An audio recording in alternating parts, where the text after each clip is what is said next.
আসসালামু আলাইকুম ভাই ও বন্ধুরা, আশা করি আপনারা সবাই ভালো আছেন।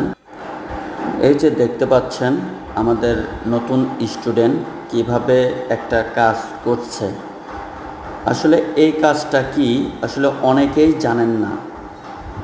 যারা জানেন না এই কাজ সম্পর্কে তাহলে চলে আসুন আমাদের জেটিসি ট্রেনিং সেন্টারে। আমাদের জেটিসির লোকেশন হচ্ছে উত্তরা দিয়াবাড়ি মাইলস্টোন কলেজের একটু সামনেই। আর আর যারা জানেন এই ওয়েল্ডিং সম্পর্কে অবশ্যই কমেন্ট বক্সে কমেন্ট করে জানাবেন এই ওয়েল্ডিংটা কী এবং এই ওয়েল্ডিংয়ের প্রসেসটা কী। ধন্যবাদ।